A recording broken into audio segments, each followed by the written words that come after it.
Puso ko'y binihag mo sa tamis ng pagsuyo. Tanggapin niya rin alay.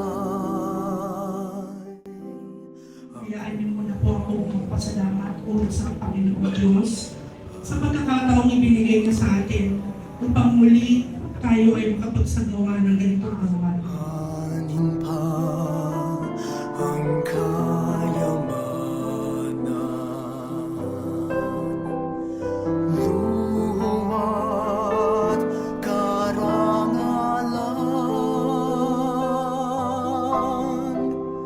kung ika'y mapasakin,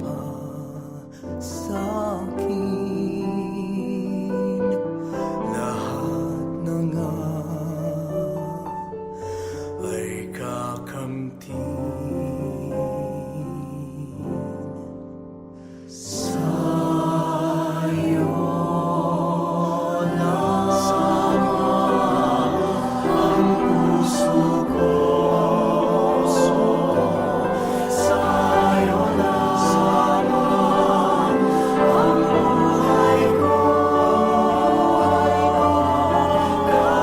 Kahingisan magsalita.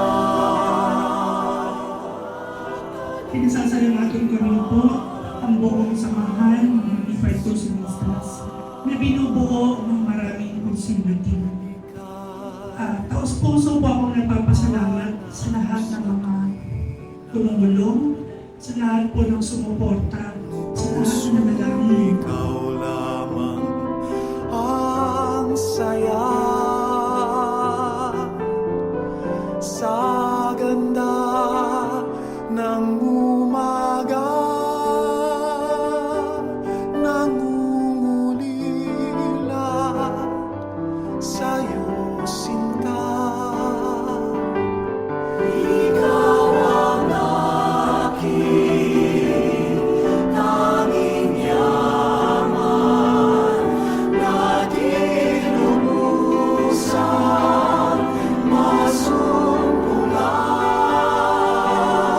Ang nilikha mo, kaligtan, sulyap ng iyong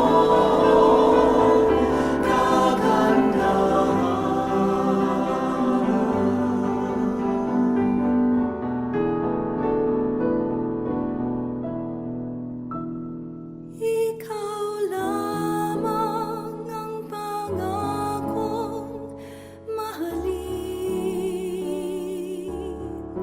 sa sumpang sa'yo. Pero higit sa lahat, nagpapasalamat po tayo sa Panginoong Diyos dahil binigyan na tayo ng pagkakataon na magkaroon ng isang society na ano, na naging founder ng munting samahan na ito. Munting samahan na pinuho ng simpleng adhikain na makapalit panalangin at makapagdasal araw-araw ng Santo Rosario upang ipagdasal ang ating mga kapatid na nangangailangan.